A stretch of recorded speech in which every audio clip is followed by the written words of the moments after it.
म्हणाल का हो सामान्य माणूस समाधानी नसते काय? एक सांगू का, सामान्य माणूस समाधानी असते. ज्ञानोबारांनी ज्ञानेश्वरीमध्ये सांगितलं नदी नाल्यासारखं त्याचं समाधान असते. कधी कधी नदी नाल्याला केवढा पूर येते की इकडून तिकडच्या काठावर जाता येत नाही, पण परत 4 तासांनी पाहिलं तर पूर पूर्णपणे ओझरलेला असतो. म्हणजे सामान्य माणसाच्या चेहऱ्यावर कधी कधी माणूस इतका समाधानी असते, कसं काय चालू आहे? तो म्हणते महाराज मस्त ठीक चालू आहे. परत 4-5 तासांनी विचारतो, म्हणते काय कराय महाराज? म्हणजे हंसने की इच्छा ना हो तो भी हंसना पड़ता है, जब कोई पूछे कैसे है तो मजे में कहना पड़ता है, ऊपर की बहुत बड़ी अंदर की राम जाने. संसारिक लोक हसताना दिसत असले तरी त्या हनुमंताच्या गणपतीच्या वेमीत हात घातला, तिथं चावला विंचू. आता विंचू चावला, त्याला असं वाटते आता लोक हसतील आपल्याला. तो म्हणते बापरे काही थंड वाटते म्हणे. दुसरा म्हणते खरंच थंड वाटते. हा म्हणे खरंच थंड वाटते, तू बोट घालून पहा म्हणे. तिथं त्याने बोट घातलं, त्यालाही विंचू चावला. हा हसत असते पण अंदरून दुःख असते. संसारातलं सुख वरून दिसत असताना तरी अंदर की राम जाणे. विठाला विठाला. हा पहिला फरक आहे. सामान्य माणूस कायम दुःखी असते, संत कायम सुखी असतात. दुसरा फरक आहे सामान्य माणसाच्या जीवनामध्ये संतांच्या जीवनामध्ये. संतांचं जीवन हे कायम निर्भय असते आणि सामान्य माणसाचं जीवन कायम भीतीने युक्त असते. सामान्य माणसाच्या जीवनामध्ये तुम्ही पहा, कायम भीती, कायम भीती असते हो. कोणाला कोशाची भीती, कोणाला कशाची भीती. बरं, सर्व जगाच्या ठिकाणी या जगामध्ये असा एकही माणूस नाही की त्याच्या जीवनात भीती नाही. सर्वांच्या ठिकाणी भीती काय आहे? भागवताचार्यांनी फार सुंदर उत्तर दिलं. पहा, देवाने काही गोष्टी फक्त पशुला दिल्या, देवाने काही गोष्टी मानवाला दिल्या, आणि देवाने काही गोष्टी मानव असो का पशु असो यांना समान दिल्या. तुम्ही पहा, देवाने काही गोष्टी फक्त पशुला दिल्या. ज्ञानोबराय म्हणतात सलिली पैजैसे एक होणी मिनले असे, निवडोनी राजहंस वेगळे की. जे ज्ञानोबराय म्हणतात दूध आणि पाणी एकत्र असेल तर ते वेगळं करण्याची कला कोणाजवळ दिली? फक्त राजहंसाजवळ दिली देवाने. माणसाजवळ ते कला दिली नाही. विष आणि पाणी एकत्र असेल तर ते ओळखण्याची कला कोणाजवळ आहे? फक्त गाढवाजवळ आहे. विष पाणी जर एकत्र असेल तर ते ओळखण्याची कला फक्त गाढवाजवळ आहे, माणसाजवळ नाही. तुम्ही गाढवाच्या समोर विषयुक्त पाणी ठेवा, गाढव ते पाणी कधीच पिणार नाही. कारण गाढवाले कळते काय पिलं पाहिजे काय नाही पिलं पाहिजे. कोणाला कळते? गाढवाले कळते बरं, काय पिण्यायोग्य आहे काय पिण्यायोग्य नाही. मला असं वाटतंय का गाढवाले जर हे कळते, ज्यांना कळत नसेल त्यांच्यापेक्षा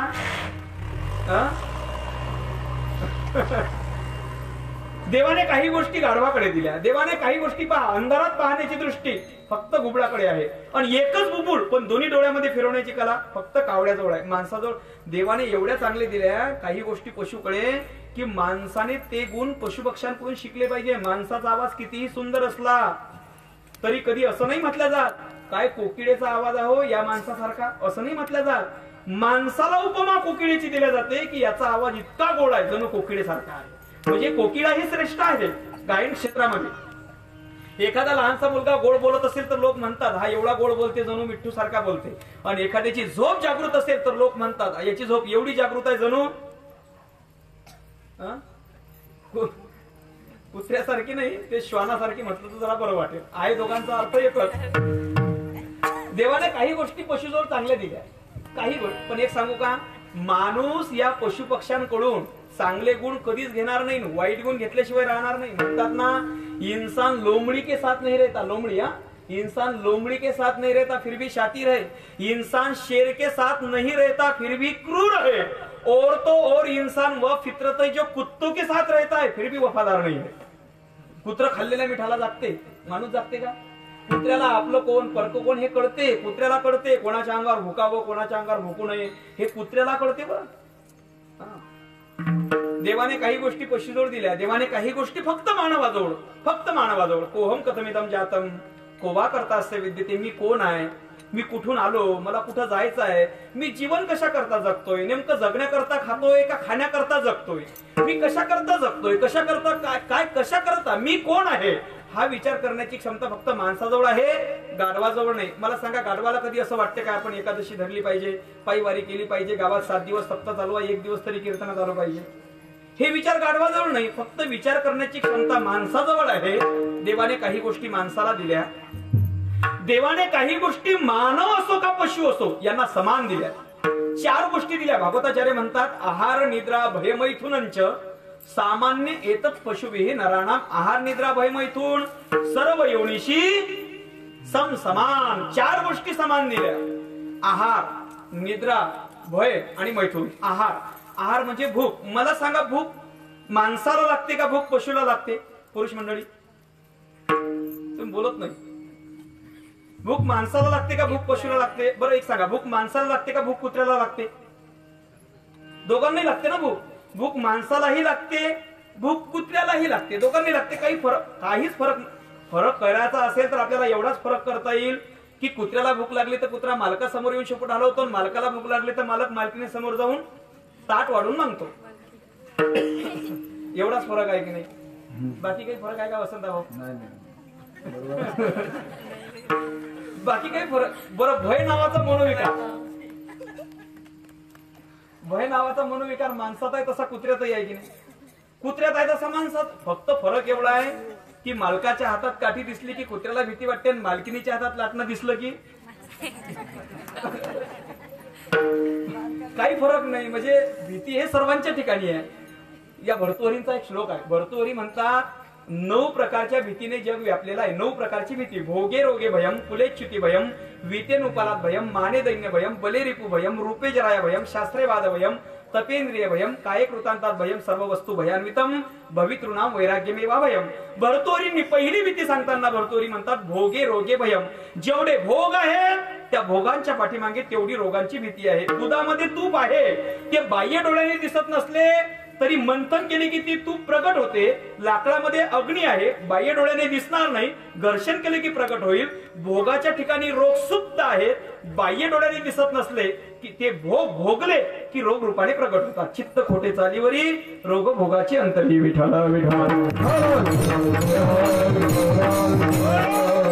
या जगामध्ये जेवढे भोगी लोक आहेत, मला हे नवीन नवीन रोग येऊन राहिले ना, आता हे नवीन नवीन रोग हे काही कोण्या कशामुळे नाही येऊन राहिले. लोकांचे भोग वाढले, त्याचा परिणाम आहे हा रोग वाढले.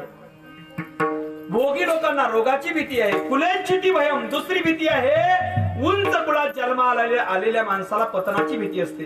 म्हणजे चारित्र्य संपन्न माणसाला चरित्राला डाग लागण्याची भीती असते. सज्जनो, आपलं चरित्र हे आपल्या जीवनातील सर्वात मौल्यवान वस्तू आहे. एक सांगू का, आपण किती सुंदर दिसतो याला अजिबात महत्व नाही.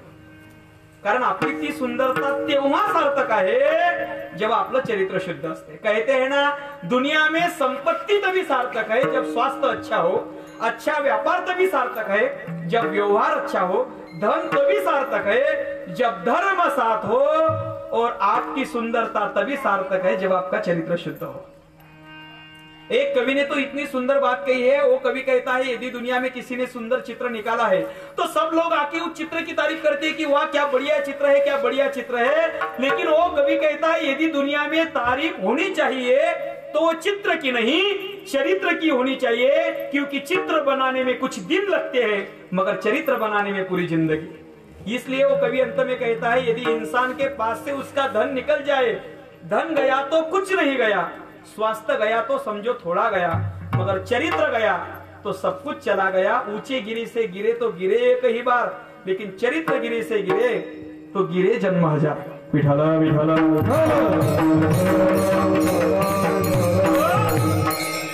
कुलेच्छिती भयम. पुढची भीती आहे वीतेनुपालात भयम. पैसेवाल्यांना चोराची किंवा राजाची भीती आहे. मानाने जीवन जगणाऱ्याला अपमानाची भीती आहे या जगामध्ये. बलेरिपू भयम. एका पहिलवानाला दुसऱ्या पहिलवानाची भीती आहे या जगामध्ये. रूपे जराया भयम. जो रूपवान आहे प्रत्येक माणसाला म्हातारपणाची भीती आहे. रूपे जराया म्हणजे म्हातारपण.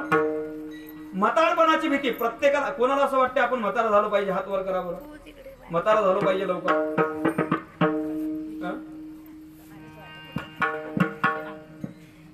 कोणाला वाटते का भाऊ आपण म्हातारा झालो पाहिजे?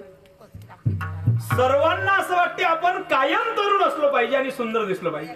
आपण सुंदर दिसलो पाहिजे म्हणून लोक या शरीराला सजवतात, नटवतात, अनेक प्रकारच्या क्रीम चेहऱ्याला लावून त्या मोबाईल मध्ये तिरपवून तोंड हेकोड करून लोक फोटो काढतात. बरोबर आहे? तुम्ही पहा, एवढा चांगला नर दिलं, एवढं चांगलं शरीर दिलं, पण त्या मोबाईल मध्ये काही काही जे ते फोटो असे असतात ते तोंड हेकोड करून. आता एवढं चांगलं दिलं हेकोड तोंड करायचे. त्या नाना ते किती सजवतात हो फोटोमध्ये त्या मोबाईलवर आता सजवली जाते बरं. ते क्वालिटीच अशी असते कॅमेऱ्याची की कसाही माणूस असला तरी सुंदर दिसते. पण एक सांगू का, मी सत्य बोलतो, माणूस दिसायला इतका खराबही नसते वास्तवमध्ये जितका तो आधार कार्डवर दिसते, आणि माणूस दिसायला इतका सुंदरही नसते जितका तो व्हॉट्सअपच्या डीपीत दिसते. बरोबर आहे म्हटलं. एखादा माणूस दिसायला गोरा गोमटा, रूपवान, नवीन फॅशनचे कपडे, बोटात अंगठी, मनगटात कळ आणि गळ्यात 20 तोळ्याचा गोप जरी असला तरी त्या शरीराला सुंदर म्हटलं जाणार नाही. कारण खरी सुंदरता ही शरीराची नसते, खरी सुंदरता मनाची असते. माणूस बाह्य शरीराने रंगाने रूपाने कसा आहे यापेक्षा तो अंतर्मनाने कसा आहे याला खूप महत्व आहे अध्यात्मामध्ये. तुम्ही कपडे कोण्या दर्जाचे घालता यापेक्षा ते सुंदर आहे ना दादा. सुंदरता माणसाच्या रूपात नसते, सुंदरता माणसाच्या कामात असते. सुंदरता माणसाच्या नटण्यात नसावी, सुंदरता माणसाच्या विचारात असावी, सुंदरता माणसाच्या एखाद्या वेळेला कपड्यातही नसावी, सुंदरता माणसाच्या कामात असावी. प्रत्येक माणसाने नरदय भेटल्यानंतर काम असं करा की नाव झालं पाहिजे, नाहीतर आयुष्यात नाव तरी असं कमवा की नाव सांगता बरोबर काम झालं पाहिजे. तो आहे माणूस. विठाला विठाला. म्हणजे या शरीराला कार्यत्व दृष्टीने महत्व आहे. नरकर्णी करे सो नरका नारायण बन जाय, आयुष्याच्या साधने सच्चिदानंद पदवी घेणे या कार्यत्व दृष्टीने मानव शरीराला सुंदर म्हटलेलं आहे. देवची होईन म्हणती ते होती, याला कार्यत्व दृष्टीने सुंदर म्हटलेलं आहे. पण याच्या स्वरूप दृष्टीकडे जर पाहिलं तर हा देह कसा आहे, मदालसेमध्ये वर्णन आहे. हा देह नाशिवंत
देह नाशिवंत मळमूत्रा. किंवा आणखी ते एक प्रमाण आहे, नाशिवंत देह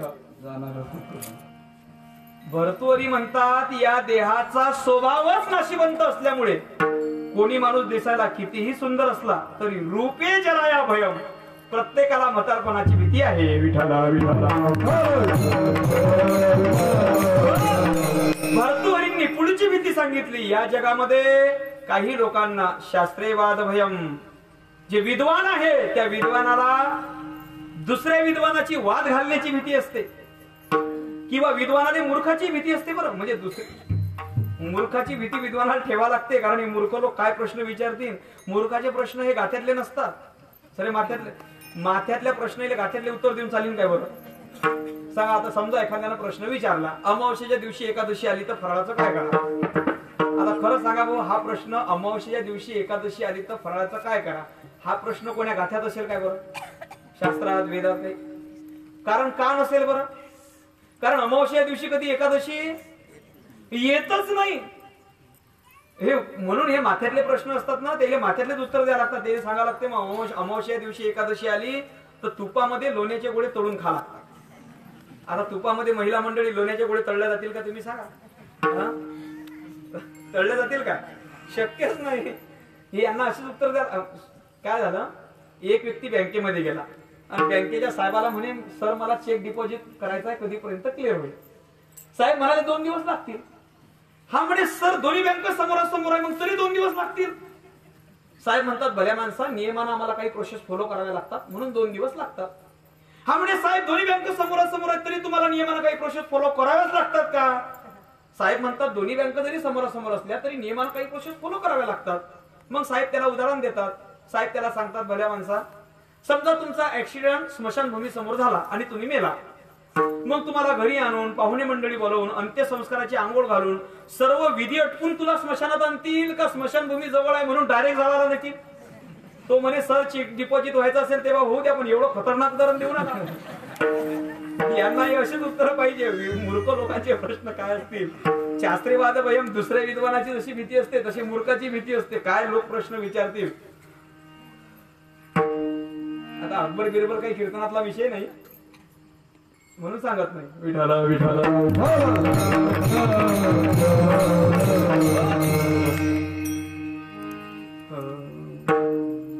शास्त्रीवाद भयम, एका विद्वानाला दुसऱ्या विद्वानाची भीती असते. पुढची भीती आहे तपेंद्रिय भयम.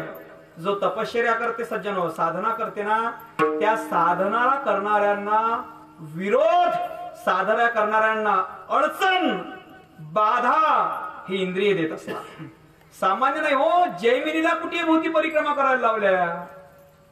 तपेंद्रिय भयम, तपश्चर्या करणाऱ्यांना इंद्रिय त्रास देतात, त्यांना इंद्रियाची भीती असते. इंद्रियाची भीती असते तपश्चर्या करणाऱ्यांना. पुढची भीती आहे काय कृतांतात भयम. सर्वात शेवटची भीती आहे काळाची, म्हणजे मरणाची. मरणाची भीती सर्वांना आहे बरं, सर्वांना मरणाची. ज्ञानोबराय म्हणतात ना, अगा मर हा बोलू न साहती. ज्ञानोबराय म्हणतात, मर हा शब्दही लोकांना सहन होत नाही. एवढे लोक मरणाला भेटतात. मरणाची भीती सर्वांच्या ठिकाणी. पण त्या साधकाने ज्या वेळेला तुकोबाराकडे पाहिलं, तुकोबाराच्या ठिकाणी कुठल्याच प्रकारची भीती दिसली नाही, निर्भय जीवन दिसलं. मग त्यावेळेला त्या साधकाने तुकोबारांना प्रश्न विचारला, महाराज एक तरी भीती तुमच्या ठिकाणी, एक जगाला 9 प्रकारची भीती आहे, नसेल तुमच्या ठिकाणी 4 भीती, पण तुम्हाला एक तर भीती असेल, भोगे रोगे भयम, एवढी तर भीती असेल ना. महाराज म्हणतात, भोगे रोगे भयम ही भीती जगाला आहे, पण आम्हाला हरिदासांना नाही. का नाही? कारण युक्त आहार विहार नेम इंद्रियाशी सार, नसावी बासर निद्रा बहुभाषण, म्हणून आम्हाला भोगे रोगे भयम भीती नाही. तुकोबारा तुम्हाला कुलेच्युती भयम, पतनाची तरी भीती असेल. महाराज म्हणतात, पतनाची भीती जगाला आहे, आम्हाला नाही. का नाही तुम्हाला? महाराज म्हणतात, कारण पतनाला कारण आहे पाप, आणि ते पाप आम्हा हरिदासांना स्पर्श करू शकत नाही. तुका म्हणे, आम्ही झालो अग्निरूप, लागो निधी पाप पुण्य अंगा, म्हणून पतनाची भीती आम्हाला नाही. तुकोबारा तुम्हाला विते रूपा भयम, तुम्हाला चोराची किंवा राजाची तर भीती असेल, तुमच्याजवळ पैसा असेल तर. महाराज म्हणतात, चोराचीही भीती नाही आणि राजाची अजिबात भीती नाही, कारण त्या वया आम्ही केव्हाच इंद्रायणीच्या डोहामध्ये सोडून दिल्या. आता परिस्थिती आम्ही सदैव सळके, जवळी येता चोर धाके, म्हणून विते रूपालात भयम ही भीती आम्हाला नाही. तुकोबारा तुम्हाला कमीत कमी बले रिपू भयम, दुसऱ्या पहिलवानाची भीती असेल. महाराज म्हणतात, जे जे दृष्टी दिसे ते ते हरिरूप, विठ्ठल जडीस्तडी भरला, हे दृष्टी झाल्यामुळे कोणी शत्रूच उरला नाही, त्यामुळे हे भीती आम्हाला नाही. तुकोबारा तुम्हाला शास्त्रीवाद भयम भीती असेल. महाराज म्हणतात, आम्ही हरिदास कोणाशी वादच घालत नाही. महाराज तुम्हाला रूपे जराया भयम भीती असेल, या शरीराविषयी जो मोह आहे, शरीर जाण्याची तर भीती असेल ना. महाराज म्हणतात, अजिबात नाही, कारण आम्हाला माहिती आहे देह जाईल जाईल, याची काळोबा खाईल. आमचा आणि शरीराचा कुठल्याच प्रकारचा संबंध नसल्यामुळे, हे माहिती असल्यामुळे रूपे जराया भयम ही भीती आमच्या ठिकाणी नाही. तुकोबारा तुम्हाला कमीत कमी माने दैन्य भयम, मान आणि अपमानाची भीती असेल ना. महाराज म्हणतात, मान आणि अपमान हे सर्व आम्ही जगाला देऊन टाकलं. आमच्या दृष्टीने मानदंब चेष्टा हे तो सुकराची विष्ठा, आम्हाला तीही भीती नाही. महाराज तुम्हाला इंद्रियांची तरी भीती असेल ना साधना करत असताना. महाराज म्हणतात, इंद्रियाची भीती मोठमोठ्या तपस्वियांना असेल, पण आमच्या दृष्टीने एका जनार्दनी गाता हरीचे नाम, निवाली इंद्रिये विषय विसरली काम. या इंद्रियांचा स्वामी आहे मन, आणि हा मन रूपी मोगरा आम्ही ईश्वराच्या चरणी समर्पण केल्यामुळे इंद्रियांची भीती आम्हाला नाही. तुकोबारा तुम्हाला मग काळाची तरी भीती असेल. महाराज म्हणतात, काळाची भीती सर्व जगाला आहे, पण आम्हा हरिदासांना नाही. कारण ज्यांनी ज्यांनी देह तादात्म्य ठेवलं ते ते काळाला भेटतात. पण आम्ही करणे केला त्याग देहबुद्धी, म्हणून आम्हाला जगा काळ खाय आम्ही माथा दिला पाय. तुका म्हणे काळ आता करू न शके बळ, आम्हाला काळाची भीती नाही. तो साधक म्हणतो महाराज तुमच्या ठिकाणी कुठल्याच प्रकारची भीती नाही हो. का भीती नाही तुमच्या ठिकाणी? आणि तुमची ती निर्भय अवस्था फक्त देहूपुरती मर्यादित आहे का देहूच्या बाहेरही तुम्ही निर्भय आहे? त्यावेळेला जगद्गुरु तुकोबारा त्या साधकाला उत्तर देत असताना म्हणतात आमच्या जीवनामध्ये भीती नाही, कारण आम्ही हरीचे दास आहे म्हणून भीती नाही. आणि आमची ती निर्भय अवस्था फक्त देहूपुरती मर्यादित आहे असं नाही. तर आम्हा सर्व हरिदासांना आता त्रैलोक्यात कशाची भीती नाही. अभंगाचं पहिलं आम्हा हरीच्या दासाला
महाराज त्या साधकाला म्हणतात आम्ही हरीचे दास आहे.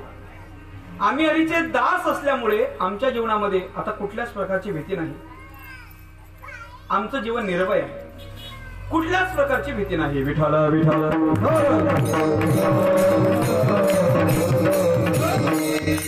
तो साधक म्हणतो महाराज तुमचं जीवन निर्भय आहे, तुम्ही भीती नाही म्हणता. पटत नाही महाराज म्हणाले. तुकोबारांनी विचारलं का पटत नाही रे बाबा? तो साधक म्हणतो महाराज मी एकनाथ महाराजांचं नाथ भागवत वाचलं. त्या नाथ भागवतामध्ये अशी ओवी आहे, पराधीनासी सुख आहे म्हणे तो केवळ मूर्ख, सोली व दुःखाचे दुःख अवश्य देख पराधीना. नाथ महाराज म्हणतात जो व्यक्ती दास्यत्वात असते तो पारतंत्र्यात असते, आणि जिथं जिथं पारतंत्र्य असते तिथं तिथं भीती असते. मग तुम्ही जर दास्यत्वात आहे म्हणता, दास आहे म्हणजे दास्यत्वात आहे, आणि दास्यत्वात आहे म्हणजे तिथं पारतंत्र्य आहे, आणि जिथं पारतंत्र्य आहे तिथं भीती असते. मग तुम्ही पारतंत्र्य स्वीकारून सुद्धा निर्भय होता महाराज. पारतंत्र्य स्वीकारून कुठं निर्भय होता येत असते का? जगद्गुरु तुकोबाराय म्हणतात पारतंत्र्य स्वीकारून सुद्धा निर्भय होता येत असते, होता येतं. एक छोटस उदाहरण सांगतो पहा महाराज. काय झालं, 10 लाख रुपये जवळ असणारा एक व्यक्ती रेल्वेनं प्रवास करत होता. रेल्वेला कधी नव्हतं त्याच्याजवळ 10 लाख रुपये आले होते. त्याची जरा हालचाल वेगळी होती. त्याच्या हालचालीवरून चोरांनी ओळखलं की याच्याजवळ काहीतरी किमती वस्तू आहे, पैसे आहेत, आपण याला लुटलं पाहिजे. चोरांनी त्याच्यावर नजर ठेवली. त्यालाही समजलं की चोरांची आपल्यावर नजर आहे, चोर आता आपल्याला लुटणार. चोर त्याला लुटणार होते, पण तेवढ्यामध्ये त्याचं प्रारब्ध चांगलं, तकदीर चांगलं की काय झालं, टीसी तिकीट चेकिंग करत करत तिथं आला. टीसीने त्याला तिकीट विचारलं, काय तिकीट? हा काहीच बोलला नाही. टीसीला वाटलं याच्याकडे तिकीट नसेल, म्हणून टीसीने त्याला पोलिसाच्या ताब्यामध्ये दिलं. पोलिसांनी त्याला जेलमध्ये टाकलं, कुलूप लावलं आणि बाहेर पहारा देत बसले. दुसऱ्या दिवशी सकाळी 10 वाजता मोठे इन्स्पेक्टर साहेब आले आणि त्या साहेबांनी त्याला जरा धमकावून विचारलं, का रे विना तिकीट प्रवास का करत होता? त्यावेळेस याने खिशातलं तिकीट काढलं आणि साहेबाला दाखवलं. साहेब हे पहा, हे पहा माझ्याकडे तिकीट आहे, मी विना तिकीट प्रवास करत नव्हतो. मग साहेब म्हणतात, भल्या माणसा तुझ्याकडे जर हे तिकीट होतच तर मग तू हे तिकीट रात्रीच टीशीला का नाही दाखवलं? तो व्यक्ती म्हणते, साहेब माझ्याकडे 10 लाख रुपये आहेत, मी रात्री गुंडांच्या तावडीत सापडलो होतो, त्यांच्या भीतीपोटी मी तुमचं पारतंत्र्य स्वीकार केलं, त्यामुळे माझा जीवही वाचला, पैसाही वाचला आणि विना तिकीट नसल्यामुळे माझी सुटकाही होणार. त्या 10 लाख रुपये जवळ असणाऱ्या माणसाने पोलिसाचं पारतंत्र्य स्वीकार केल्यामुळे त्याला जशी चोराची भीती राहिली नाही. महाराज म्हणतात, आम्ही सर्वशक्तिमान हरीचं दास्यत्व स्वीकार केल्यामुळे आम्हाला त्रैलोक्यात भीती नाही.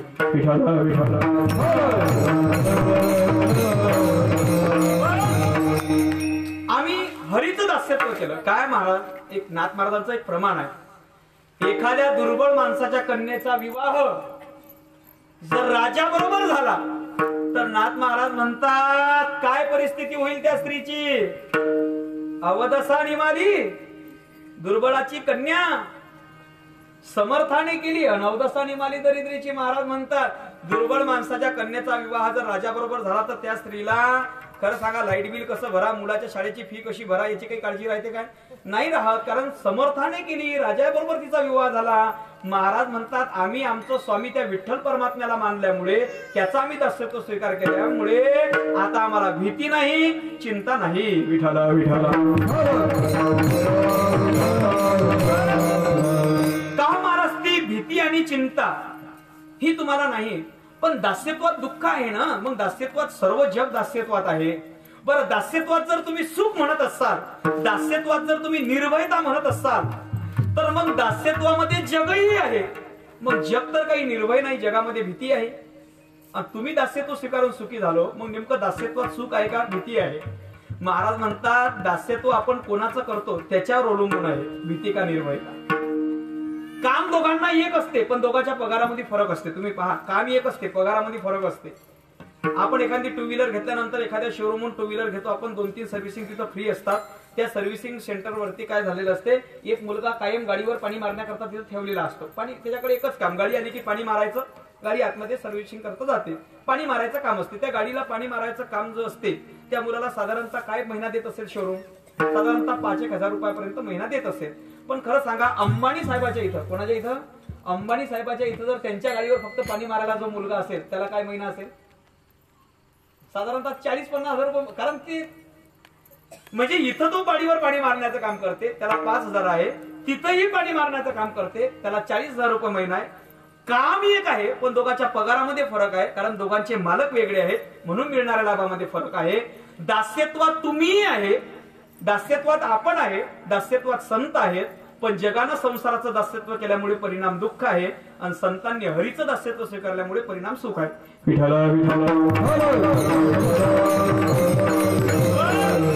महाराज म्हणतात, कार्य दासवसी संसाराचा खर आणि दुःखाचे डोंगर भोगावया. संसाराच्या दास्यत्वात दुःख आहे. महाराज म्हणतात, आमची ती निर्भय अवस्था झाली. बरं, ती निर्भय अवस्था झाली ती फक्त देहपुरती मर्यादित आहे का? महाराज म्हणतात, नाही नाही, भय नाही, त्रयलोकी, 3 लोकात भीती नाही. त्रयलोकी, त्रय म्हणजे 3 आणि लोक म्हणजे 3 लोकात भीती नाही. आता महाराज म्हणतात 3 लोकात भीती नाही. लोक किती आहेत? लोक तर अनेक आहेत ना हो. मुख्य लोक 14 आहेत. घोर लोक, मरलोक, जनलोक, तपलोक, सत्यलोक, खाली अतल, वितल, सुतल, तलातल, रसातल, महातल, पाताल. म्हणजे असे मुख्य लोक 14. तसे लोक अनेक आहेत, पण मुख्य लोक 14 आहेत. मुख्य लोक 14 आहेत. मग तुकोबाराय म्हणतात, तुकोबारांनी असं म्हणायला पाहिजे होतं, भय नाही सर्व लोकी, म्हणजे आम्हाला सर्व लोकात भीती नाही. पण तुकोबाराय काय म्हणतात, भय नाही, भय नाही त्रयलोकी म्हणतात, म्हणजे 3 लोकात भीती नाही म्हणतात. याचा अर्थ काय होते? याचा अर्थ बाकीच्या लोकात भीती आहे. सरळ सरळ तसा होते ना, भय नाही त्रयलोकी, याचा अर्थ 3 लोकात भीती नाही, पण मग बाकीचे लोक आहेत मग त्या लोकात भीती आहे, सरळ अर्थ होते. मग भय नाही सर्व लोकी का म्हटलं नाही तुकोबारांनी? भय नाही सर्व त्रैलोकीच का म्हटलं? भय लोकी सर्व लोकात भीती नसेल तर सर्व लोकी म्हणायला पाहिजे होतं. आणि 3च लोकात भीती नसेल तर मग ती खरी निर्भयता कुठली आली? खरी निर्भयता नाही. मग तुकोबारांनी त्रैलोकी का म्हटलं? टाळी वाजवा, उत्तर सांगतो. विठाला विठाला. आता भय नाही त्रयलोकी, या त्रयलोकी शब्दामध्येच तुकोबारांनी भय नाही सर्व लोकी हे आपल्याला दाखवलेलं आहे. संतांचं बोलणं फार थोडं असते महाराज. जो सामान्य माणूस असते ना तो खूप मोठं बोलत असतो, आणि जो मोठा व्यक्ती असतो ना तो सूत्र पद्धतीनं बोलत असतो. एका शब्दात तो सर्वांचा समावेश करत असतो, एका शब्दात. हे मोठ्या माणसांची खासियत असते. जो लहान